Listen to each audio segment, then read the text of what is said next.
දැන් ගොඩක් අයගේ සම්මතයක් තියෙනවා ලස්සන කියන්නේ සුදු වෙන එකයි මේ මූණ ලස්සන කරගන්න එකයි කියලා. ලස්සන කියන්නේ ඕකනේ මේ අත් වශයෙන්ම අපේ සිංහල ජනවාරි නිතරම ලස්සන ගැන කතා කරේ පංචකල්යාණය. එතකොට හිසේ සිට දෙපතුල දක්වා මේ සුන්දරත්වයට ඇතුළත් වෙනවා. විශේෂයෙන් මේ පංචකල්යාණය කියන දේ කතා කරාම අපි කතා කරන්නේ පිරිමි ළමයෙක් ගැන නෙමෙයිනේ. ගෑනු ළමයෙක් ගැන. මොකද පංචකල්යාණය කියන එක උරුම වෙන්නේ ගෑනු ළමයෙකුට. එතකොට ලස්සන කියන එක ගැන කතා කරනකොට අපි මූලිකම ඉලක්ක වෙන්නේ ගෑනු ළමයෙක්. හැබැයි ගෑනු ළමයෙක් ගැන කතා කරනකොට ඇයි හිතෙන්නේ නැද්ද මේ කොච්චි කොල්ලෝ ලස්සන වෙන්න ඕනේ නැද්ද? කොල්ලොත් ලස්සන වෙන්න ඕනේ. කොල්ලෝ ලස්සන වෙන්න ඕනේ. ස්මාර්ට් වෙන්න ඕනේ. මේ ලස්සන කියන එක ස්ත්‍රී පුරුෂ දෙපාර්ශ්වයටම පොදුයි. මෙහිදී කාන්තාව තමයි වැඩිපුරම ලස්සන ගැන උනන්දු වෙන්නේ. එතකොට ඒ ලස්සන ගැන උනන්දු වෙනකොට කාන්තාවක් මතක තියාගන්න ඕන දෙයක් මේ අද වෙනකොට සමාජයේ සම්මත වෙන සුදු කියන එක නෙමේ ලස්සන. ඒක ගැන අපේ සමාජයේ ඒ කාලේ සින්දුවක් තිබුණා ඔබට මතක ඇති කළු කෙල්ලේ ඔබ හරිම හැඩයි කියලා.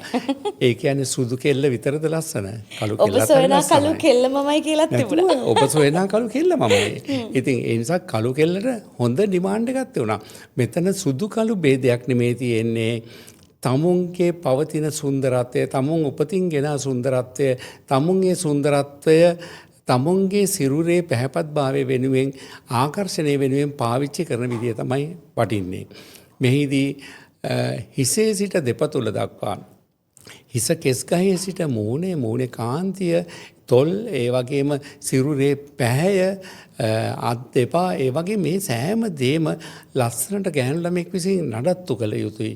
ඒ නඩත්තු කිරීම ඇයගේ ආකර්ෂණය දනවනවා. ඒකේ ආකර්ෂණය කියන්නේ ඇය දිහා තවත් කෙනෙකුට බලන්න, ඒ බලපු කෙනෙකුට නැවත හැරිලා බලන්න, සමහරලාට හැරිලා බලලා ආදරයක් හිතුනොත් පොඩි යෝජනාවක් කරන්නත් හිතන දෙයක් තමයි ලස්සන කියන්නේ. ඉතින් ඒ නිසා ලස්සන ගැන උනන්දු වෙන කාටත් ඒ ලස්සන කොහොමද පවතින ලස්සන ගොඩනගා ගන්න කියන එක ඒ වගේම දැන් සමහර අය ඉන්නව දැකලා ඇති කොච්චි කලින් ලස්සනට හිටියේ නෑ.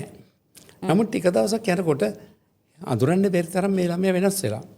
අන්න එහෙම ලස්සන වෙන්න පුළුවන් දේවල් ආයුර්වේද ලස්සන රහස් තුල තියෙනවා. ඒ නිසා ඔබ උනන්දු වුණොත් ඔබේ කැපවීම උනන්දුව හොඳට පවත්වා ගත්තොත් ඇත්ත වශයෙන්ම ඉතා හොඳ සුන්දර පැහැපත් ආකර්ශනීය සිරුරක් සුන්දරත්වයක් ඔබට ගොඩනගා ගත හැකියි.